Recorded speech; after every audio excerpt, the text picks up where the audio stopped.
Okay. My son, he treats me like I'm crazy if I talk about Bigfoot. But I've been watching things for probably 5, 6, 7 years of so many people that are actually finding things. And me being an outdoorsman my whole life, I look at woods and I see things that other people see, and I recognize everything. So when people are trying to explain things and, like they see an animal, they're like, what is that? And they'll call it something else. And I was like, no, it's that, or the markings of it, or just anything with the outdoors. And so I've studied this, and I came to the conclusion that these things are real, and so I continue to watch what I can find out. Excuse me a minute, someone's at the door. Mm-hmm. So anyway, so my son, we have a good relationship, and but he'll ridicule me. Him and my grandson, they'll talk. My son will say, "Hey, Dad," and he'll see a tree break or something as we're driving down the road, and he'll look and say, "Hey, Dad, Bigfoot," and he'll laugh. Which I don't hold it against him. He's got a right to his opinion and things like that. He don't understand that. I've lived my whole life in the woods and in the outdoors, and I could tell you 1,000 stories of everything. But so anyway, him and I this year we were going up to Houghton Lake in Michigan. I don't know if you're familiar with it. No, I'm not, but I'll look it up. Yeah, anyway, it's about a 4-hour drive from where I live, going north to the North Country. A lot of woods, swamps. And I wasn't paying attention as we were driving. My son was driving, and my grandson was in the back seat. And my son got to noticing all these tree breaks and these structures in the woods, because I've showed them to him, on different shows and things. And so you figure he's going to poke fun of me again. He goes, "Hey, Dad, look it." He goes, "Bigfoot." And I laughed along with him. I said, "Yeah." I said, "One day you'll see." And so as we're driving down the highway, I'm noticing lots of tree breaks, lots of structures. And I started watching really close, like, these are really, what they do. Mm-hmm. And as I'm watching, I literally seen one. Of course, it's not some exciting experience or anything like that, but I actually seen one standing behind a tree, looking around the tree as we went by. Oh. Yeah. And I would say he was, it wasn't one of those great big ones, 10, 12 feet tall. It was probably 7 feet tall, solid black. And how far away do you think it was? Probably 30 yards. Wow, pretty close, huh? Yes. There was no mistaking it. And I couldn't say anything to my son because, he don't believe in Bigfoot. If I would have said, "Hey, son, stop, I just seen one," he wouldn't have done it. Right. But so I get to my buddy's property there in Houghton Lake, and we were riding the four-wheelers and stuff like that. And, he's got some acreage there that, I've hunted for a lot of years too. And my grandson and I were riding up through there, and I was looking to see if there might be any structures on his property. And sure enough, there was a great big hardwood, and there was probably 20 trees around it with the roots that would be in the ground were stacked around the tree like a teepee. And all the trees looked like they were gray, like they were really, really old. But there was no reason for anyone to put these trees up around that big tree, because there wasn't no blind. I mean, there was open spots in there, It's not like something a hunter would make. And then why would they used these trees that were probably 12, 14 feet tall to put up around that big tree. Mm-hmm. So my point being is they're around there too. But then I also seen them close to my where I live, probably within 15 miles. We took my son on a nature walk in it's a recreation center through the swamps, and they got woods and swamps and, just a place where people can gather. And there was a lot of structures in there that I actually took pictures of. Okay. Yeah, what kinds did you see there? I seen a teepee. I seen the blocks where you'd see like a brush pile, like a fallen tree with all the limbs in front of it, to where you call it a Bigfoot blind. Mm-hmm. And then I seen one, and this is strange, very strange. I seen probably a 20-foot tree that was broke off, that was setting on a smaller limb than that tree was. The limb it was setting on was maybe 3-4 inches around, and the tree that was sitting on top of it, facing straight up, was probably 6-7 inches around.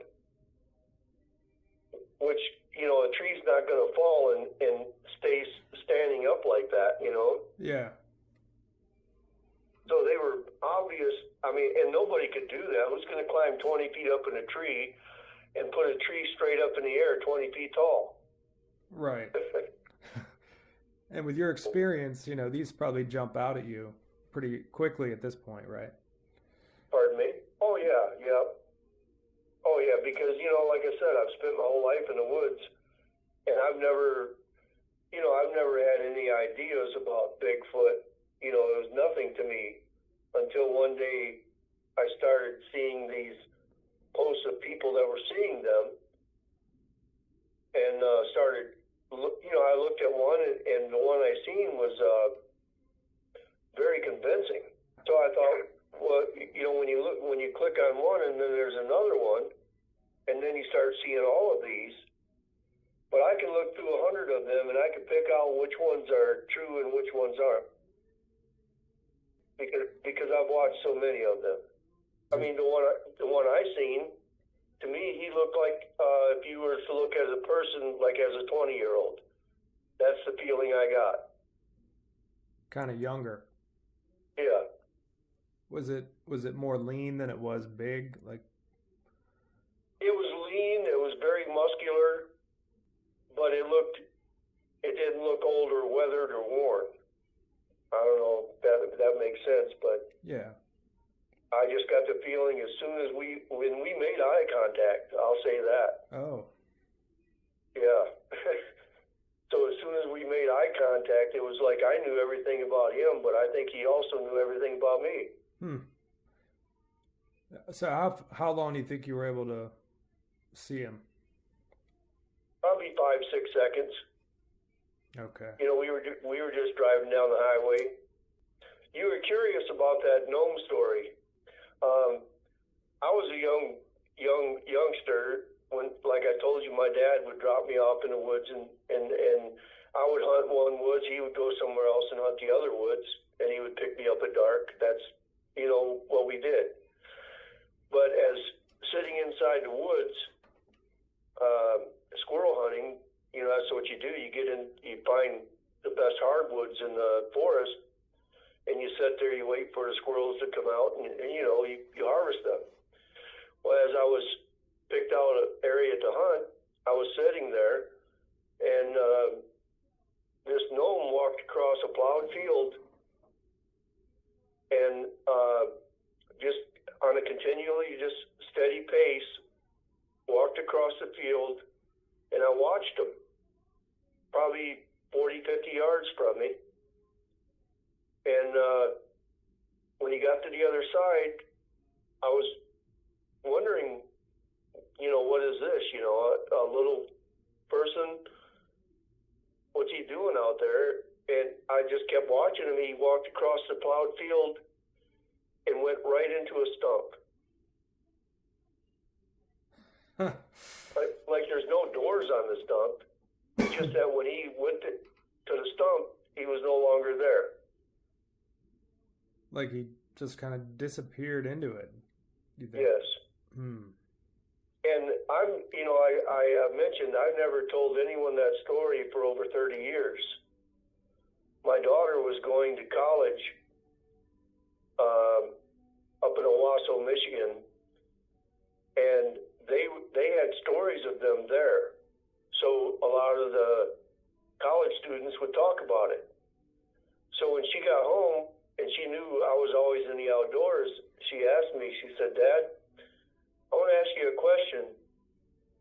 And she said, I don't, it's kind of a weird question, but I want to ask you. I said, "Okay, I don't have a problem. Go ahead." She said, "Have you ever seen a gnome?" And I was not expecting that. Hmm. And it hit me like like somebody punched me in the mouth. And she goes, "What's wrong, Dad?" And then I had to brush it off, and I said, "Oh, nothing." I said, "I just never had anyone ask me that before. But to answer you," I said, "Yes." And I told her the story. Wow. And what did she say, or what? Well, she was completely surprised, but she knew my character, that I would never lie to her, and that if I seen it, I seen it. So that was law with her. How did your story to her match up with the local stories? That she had heard? Well, I didn't ask her too much about what they talked about at college. Hmm. She didn't really tell me about that. Okay. But she was killed when she was 20. Oh, Yeah, she was a wonderful girl.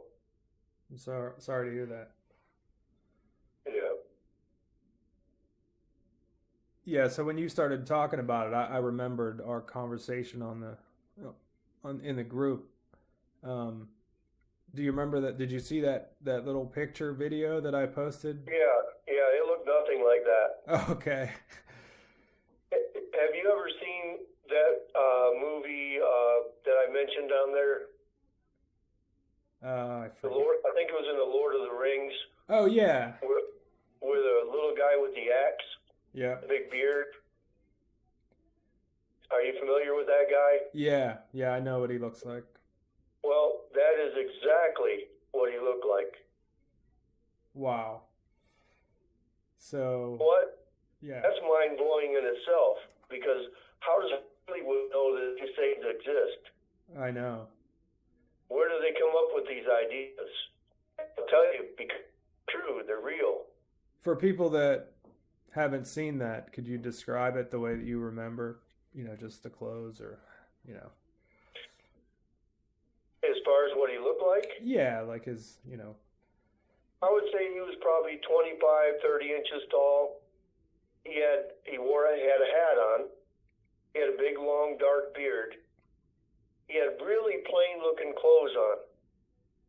Like nothing that would stick out. It was like, just like natural looking clothes. And, like I said, he just walked across that plowed field, and I kept watching him, wondering, here I am, just a child, and he walked right into the stump.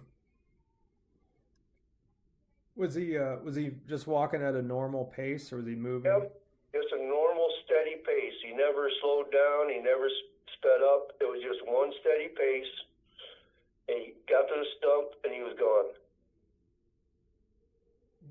Do you think that he knew you were there?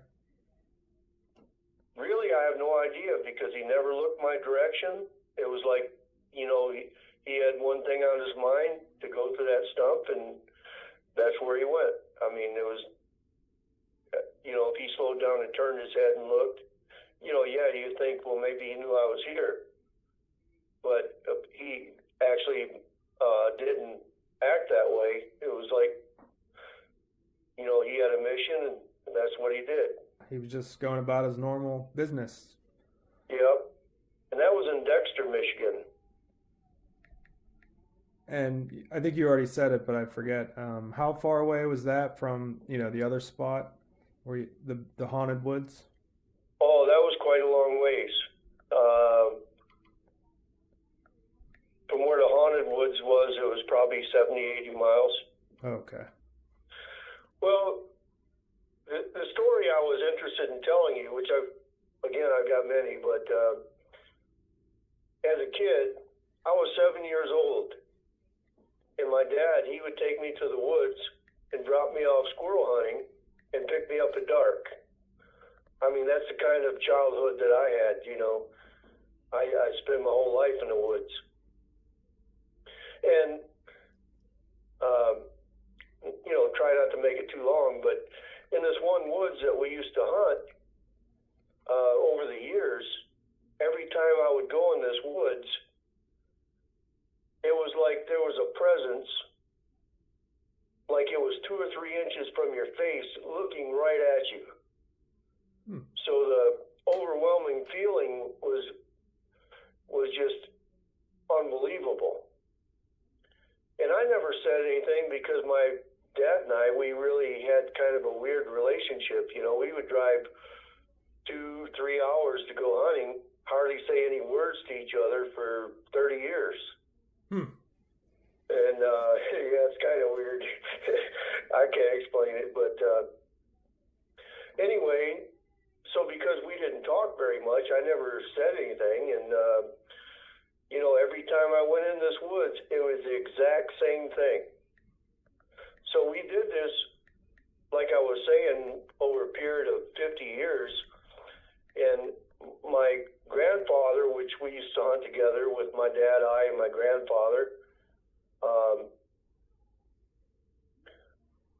we would all hunt this area, and nobody ever said anything to each other that I knew of. And so finally, after years and years went by, well, in between that, as I got older, I became 20, 25 years old, I'd bring a buddy of mine hunting with me, and he wanted to go bow hunting, and I would bring him back, take him right to the spot where, the best deer hunting spot that you could ever dream of. And I would go back to the road and hunt the woods across the road. And before I could get back to the vehicle, this grown man was waiting for me. And he would say, "There's something in that woods. I'll never go back in there again." Isn't that something for a grown man?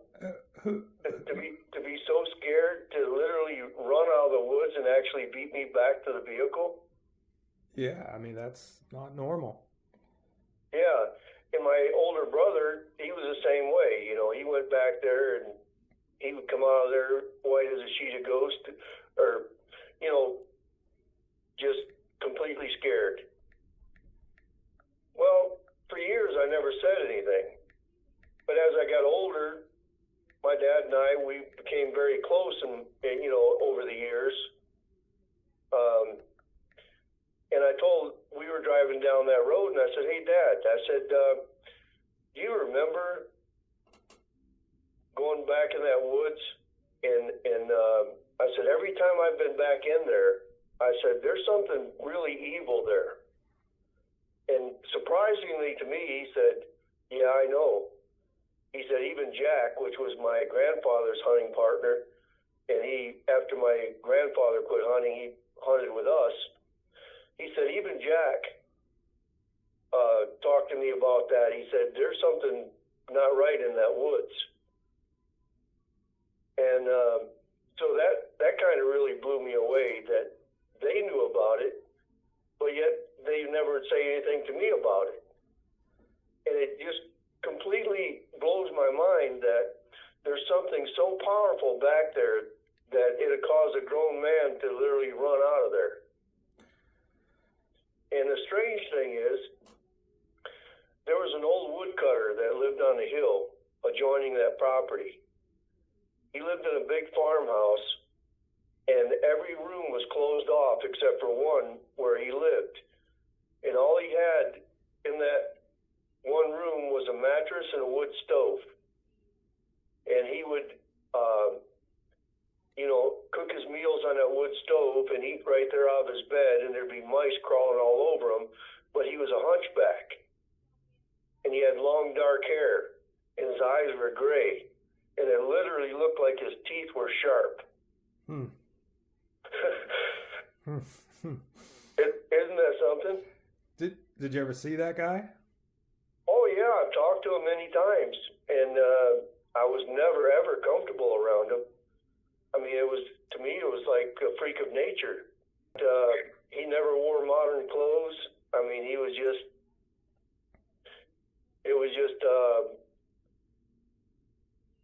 a very awkward experience.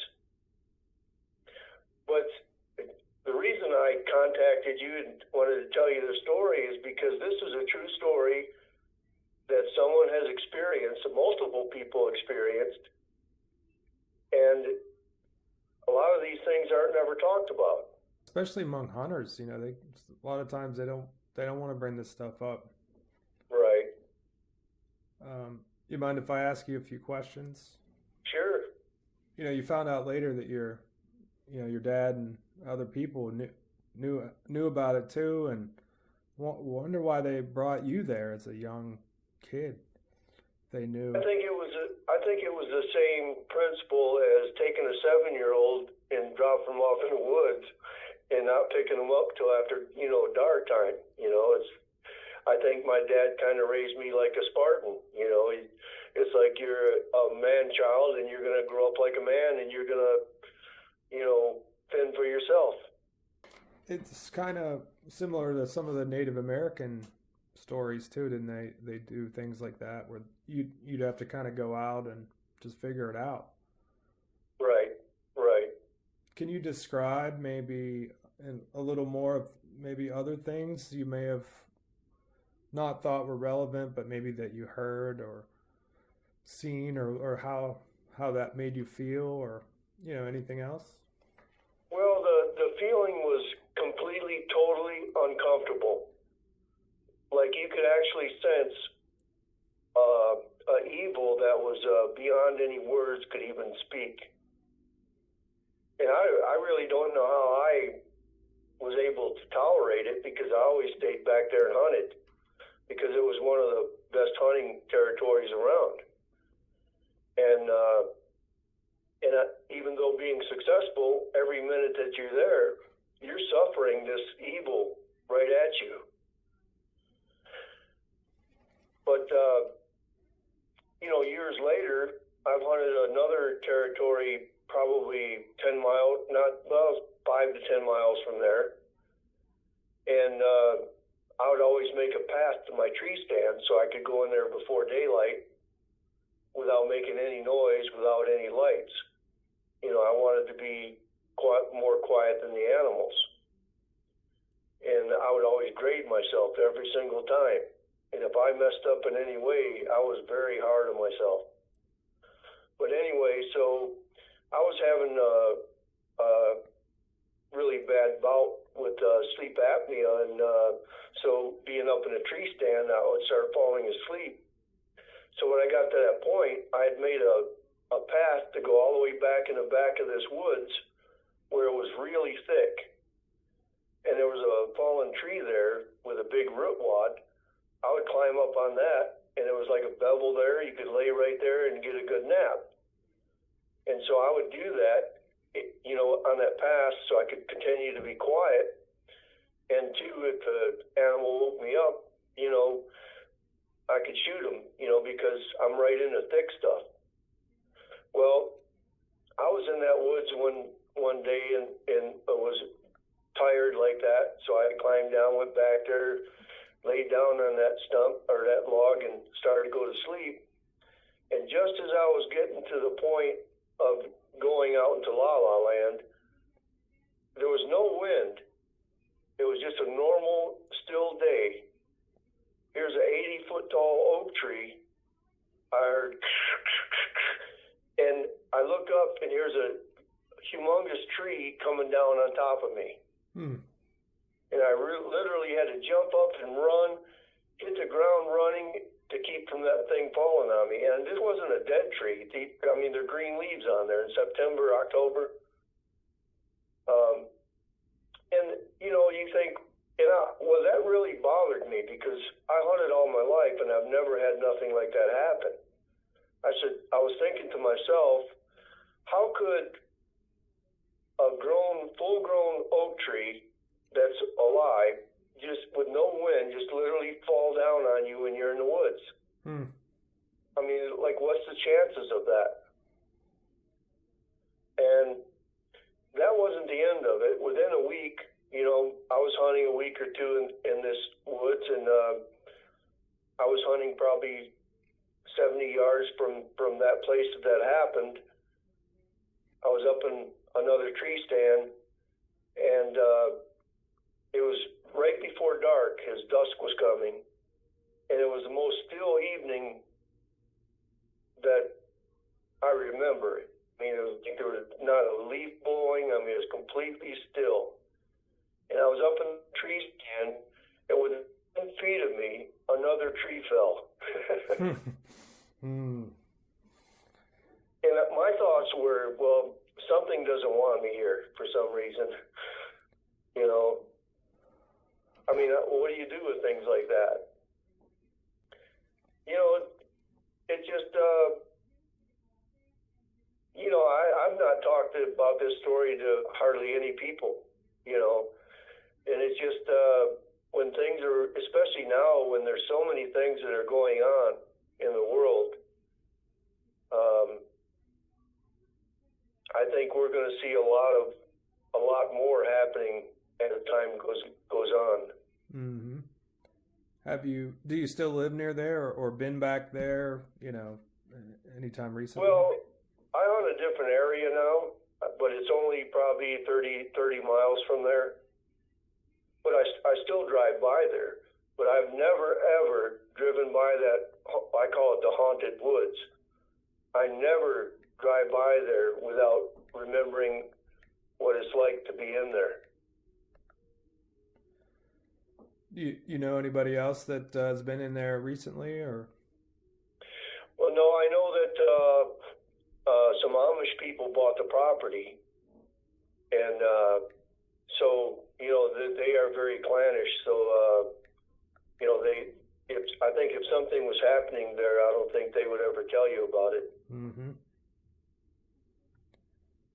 And are you able to say the general area where it is, or? Pardon me?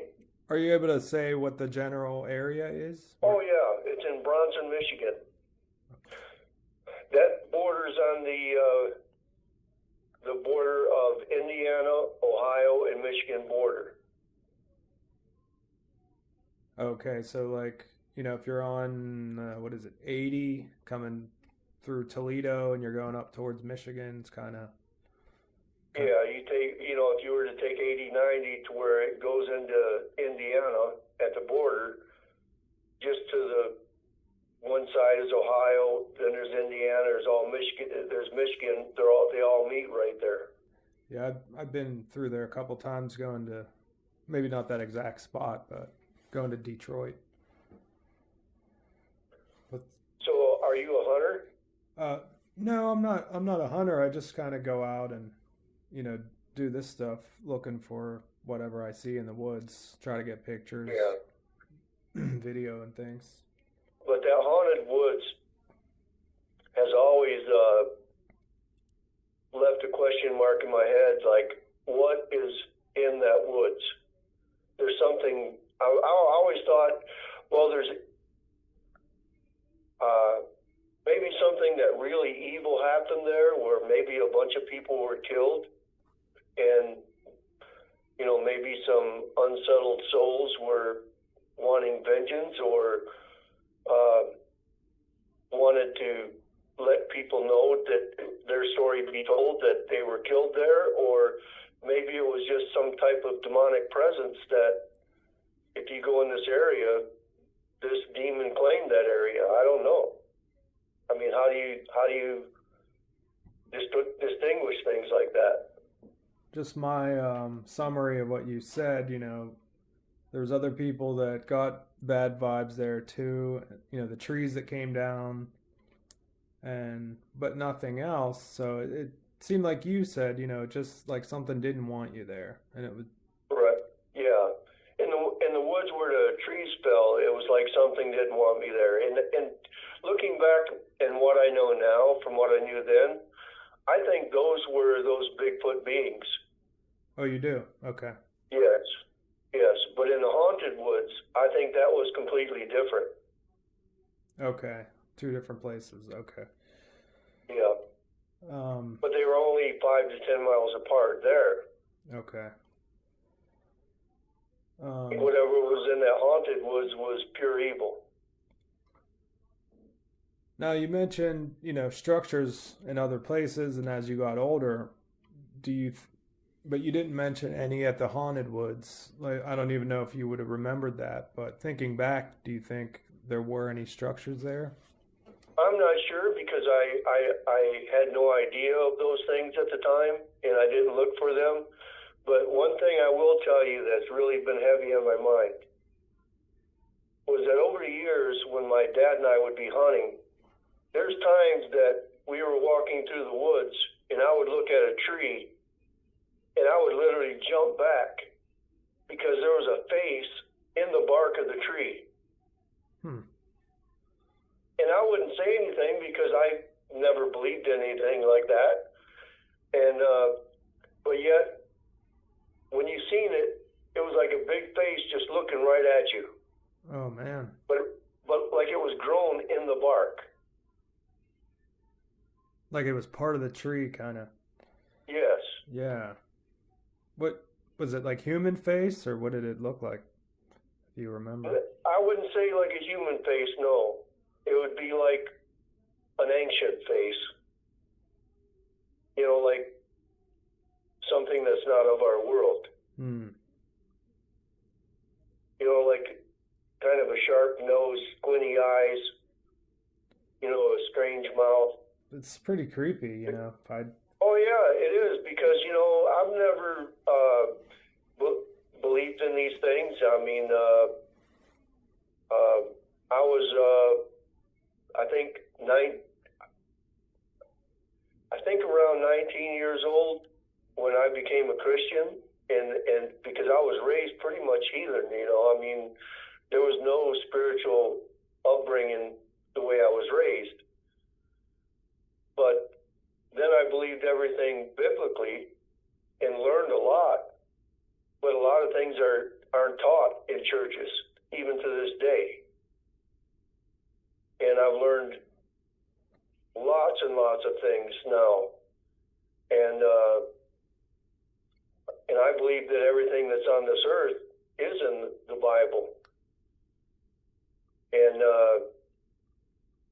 I, like I said, I believe that these beings, I believe when the next veil in Revelation is opened, I think these things are going to start taking the people and killing them and eating them. What do you think about that? Yeah, I've heard that quite a bit. Have you really? Yeah. Yeah, I mean, it could, you never know. I mean, a lot of these prophecies and different things, like you said in the Bible, seem to be happening. You know. Yes. And if you think about it, you watch all these programs of the people that really know these things and are really in the areas where these beings actually are. Not one of these crazy spook story shows, but the ones that really know where they are. They'll get up on the top of the mountains and they'll have these blinds built where they can look down the mountain, they can see, and they're continually always watching. You know, they got their some people call them spotters, or the day watchers or the night watchers. They're always in surveillance. They're always watching, meaning that they're strategic, so that they're placed whatever area they're in to have the advantage point when it comes to warfare. That's a soldier's point of view there, you know, to where That's how they strategically set up to have the advantage over the enemy. There was a guy, he was on YouTube. I don't know if you're familiar with him. He kind of removed all the videos from his channel, but he went by Utah Sasquatch on YouTube. I may have seen a few of them, but I'm not real familiar with them. He got real popular pretty fast, and his theories were kind of what you just said, that they think kind of like our special forces person might think. Always strategic, always have the high ground, not showing Always. The same thing. And he would go and show you structures, here's this one, here's this one. He had quite a following there, but what he said makes sense to me, just like you said. Yes. And another thing is that these things are everywhere now. And I mean, people think, well, they're in the vast wilderness, and you go to the vast wilderness, you'll find them. Well, I got news for those people. They're not just in the vast wilderness. They're everywhere. Wherever there's woods, they're there. Now, I don't know about as far as being in cities or things like that, but I do know they're everywhere. I mentioned about my security cameras videotaped an orb a couple months ago on my front deck. It was weird because the videotape, it's not really, but anyway, it kind of blew me away because I've never seen anything like that before. But it would come up to the window, and then it would go back across the deck, and the security camera would pick up a wisp behind it. So to me, that was showing that that's actually something moving to actually capture the wisp behind it. Yeah, like an energy. Yes. And the camera, it's activated, triggered by... infrared. It wasn't just on, it was triggered on by this orb that seemed to have purpose, right? Right. And when you see it moving around, it actually had purpose. Now, I don't understand these things. A lot of this stuff I don't understand. But these are true experiences that there's no storytelling in it. I'm the type of person would never lie to somebody or, make some story up. These are real life experiences. Now, do you live near the woods now? I live on Lake Erie. Okay. One of the Great Lakes. There's woods around me. In Pennsylvania, there's a lot of Bigfoot reports right on Lake Erie. Oh yeah. And it's like you said, they're all over the place. There's some right inside Philly, Philadelphia. Yes. Yep. And you know what? And that's something that a lot of these so-called research groups aren't reporting, because I think they believe that if they do that, people won't believe that they're Bigfoot because they're so close to a city. Right. But, you have to, because, if you don't put that one, then the other people that have had experiences, and they're not going to report theirs either. So if they see one, then they'll be like, oh, yeah, I saw one there too. Absolutely. Somebody who shows a lot of very good structures is, I think it's called Bonzini Bigfoot. Okay. Yeah, and he's actually filmed one of the baby Bigfoots up in a tree. Oh, you have to send me that later if you could, yeah, I will. If you could find it. Yep. Yeah, those like you were saying, it's kind of what I ignored the structures, for about 5 years, but then I started watching that guy's channel, and I'm like, okay, well, let me check this out. And as soon as I started doing that, then it's, now I'm at the point where I know where to go, just because I can drive and see where the structures are, and then I can go into a area. Right. It's just... there's a guy on there that literally has a picture of a portal. Oh, really? Yeah, and never in my life have I ever seen anyone get a picture of a portal. And he drives down there afterwards on the same highway and shows that portal's not there afterwards. Was that out west, like in Sedona? Is that where that was? Colorado. Yeah, I think I've seen that. It's huge, right? Yeah, it looks pretty big. Yeah, I think I've seen the same one. Oh, I'm glad we stayed on the line because I just remembered something I wanted to tell you. Yeah, go ahead. I have all the time. Go ahead. This year, a friend of mine and I were deer hunting, and I was back in the furthest part of the area that we hunted, and when it got dark, I started coming out of the woods, and I'm walking back towards the truck, and there's a light behind me that's shining past me. So I'm like wondering who's shining their light on me. So I stopped, I turned around, and there was no light. So I turned around and started walking again, and there's a light again, like lighting my path. I stopped, turned around again, there's no light behind me. 3 times I did that.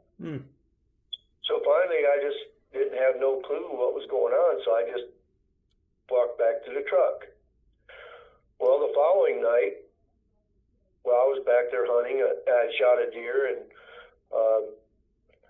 my buddy heard me shoot, so it was, dark came, so he came back there with a four-wheeler to pick me up and pick the deer up. And of course, you have to realize it's nighttime. I could see the lights of the four-wheeler coming towards where I'm at. And he turns and goes right to where the deer was laying, because I shot it out in the field and it ran into the woods and fell. So he turns and goes right to where the deer's at. And I was like, I'm thinking to myself as I'm watching him, how does he know where that deer's at? I have no idea. It's like, how does he know that? And so I go over there, and he's putting the deer up on the four-wheeler, and he goes, were you shining your light over here? And I go, no, I was back there. I said, I had forgotten my flashlight. And he goes, well, somebody was shining a light from here, and that's why I come over here with a four-wheeler, and the deer was right there. But as I was watching him, I didn't see no light shining that way.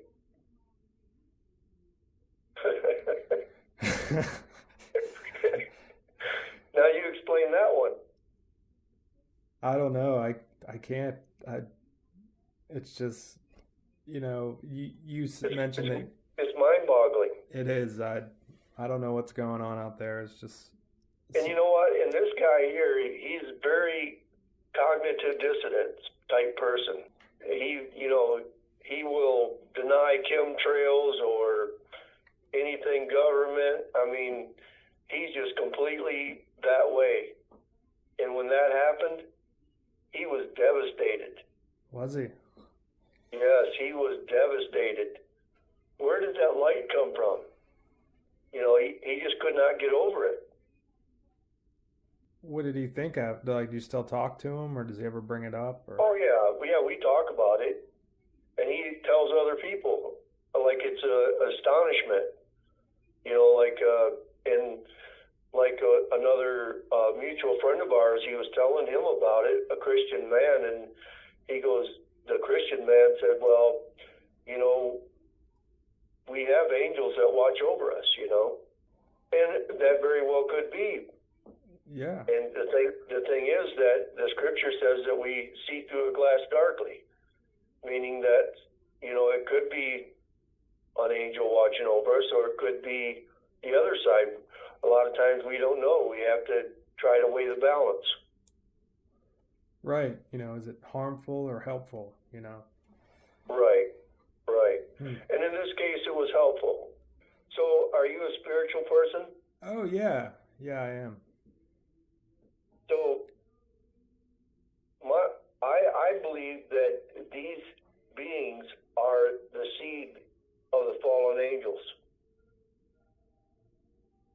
Because in the Bible it talks about that in the last days that a beast will come up from the earth, and they will kill a certain amount of, or a certain percentage of the people on earth. And see, this isn't just a thing that's in the United States, or people thought they were only from California or out west. This is worldwide. People are seeing these things everywhere and more frequent. And they're in some of the old paintings and the old literature. Oh yeah, and even the little people. I've got it written down where the Bible talks about the little people. That's even in the Bible. Yeah, what's it say? What have you found there? I got it written down on a pad. I'd have to look it up and give you the scripture. It talks about the little people, it called their name, I guess it was in Greek. A lot of the Bible was written in Greek, and it talked about them being a cubit. So, because they were little people. So I think everything, and I honestly believe that everything comes from the Bible, everything on earth, there's good and evil. And I've often wondered, especially about the Bigfoot, are these things really keepers of the forest? Because people say that, some of the Indians say that.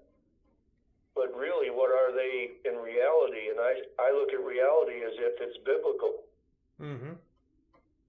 And I see these things as the seed of the fallen angels, the Nephilim. Yeah, a lot of people think that. Yes. And, it's my opinion. We all have ours. What's your opinion of them? I think there might be maybe some different varieties, Maybe they're not all the same. I know I think they're all different. They have different looks. I think there's big ones, there's little ones. And I think when people see the smaller ones, that don't necessarily mean that they're juvenile. I think they might just be a different part of them. Did you ever run across any kind of out of place people? Besides, not the guy the homeless or the hermit guy, not him, but somebody that just was in the woods that shouldn't have been there or anything like that? No. Okay. No, never any person in the woods, no. I've heard that quite a few times, where either one time this guy that I go out with, he was on a bike trail and his son, and they were kind of getting to the end of the bike trail and there was nobody there. They could see the end of it. And, on the one side, it was just a kind of a cliff or just a steep, embankment, a little bit of trees, and that was it. And he said they drove past there and, turned around, and this guy was just there. Some guy who just looked out of place. Like he just popped in out of nowhere.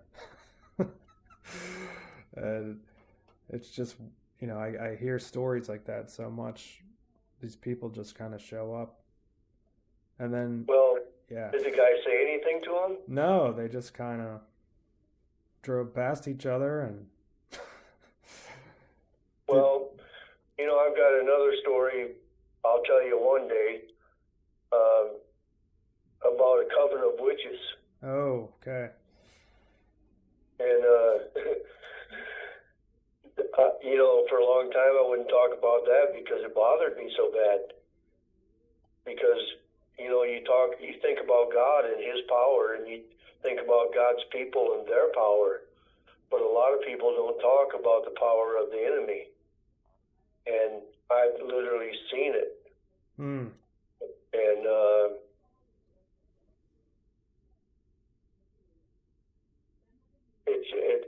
well, you know, right now I'm speechless. It's hard to talk about. I understand. You know, we could leave that one for another day, or Yeah. But these were not just people that call themselves witches. These are true witches and warlocks. Yeah. People that literally have the evil power. And you know what? A lot of churches will not acknowledge that. And that's wrong. You know, and I've noticed this between you and I, and you know, maybe you don't know that much about it. I don't know, but for so many churches in our country, and them not really teaching the true things of God and the true things that are in this world is wrong. To leave people in the dark. Oh, I totally agree. I'm right there with you. Yeah. You know, and I think, you know, this whole subject, you know, just Bigfoot is kind of it's an easy gateway to learn more truths about what's really going on here. Yep, you're absolutely right. You're absolutely right. And you know, it's still sad because, you know, very few people will come out and talk about the little people, because they will literally be branded as crazy. Well, you know, 20 years ago, if you talked about Bigfoot, you'd be called crazy. You're even sometimes called crazy now if you talk about Bigfoot. But yet all these things are in our world. Right, they're there. It's just, you know, if you have to be in the right company to be comfortable enough to talk about it, you know. Right. But I think that's why this Facebook stuff is good for me, because, you know, there's all these groups and we can all talk about it and not get ridiculed. Right. And that's why, you know, when I posted about the Gnome, you know, I don't mind if people thought that, you know, I'm crazy, or, you know, here's this guy talking about some gnome, because it's a true story. It's something that actually happens. You know, I don't care if you believe it, you don't. I was just a child. That's what I seen. This is what happened. And that's just the way, you know, that's the truth in the world. Right. Yeah, and it's something that, you know, that's why I was really interested in that one, because I just don't hear that one very much. But I always remember that article that came out, and there's still that I shared with you, even though it didn't quite look the same, but it's, you know, kind of the same. Oh yeah, and I don't disbelieve that in any way. I think there's so many different cryptids out there. I mean, I could talk about these things for years and years and years. I mean, there are so many things out there in the world. If we talked, you'd get tired of hearing my stories. I don't know about that. I really like these kind of stories. So. Yeah, we should have another call some other time. And yeah, well, you got my number now, so you know, anytime you want to talk. Yeah. You know, that's fine. Okay. And I've lived most of my life. I don't have a lot of years left on this earth, and this is what I experienced. So. Okay. But yeah, thank you for wanting to share. I really appreciate listening. Yeah, well, I appreciate you talking to me, and hopefully we'll talk again soon. Yes, sir. Okay, Edward. All right. Have a good night. Have a good night. Okay, bye-bye.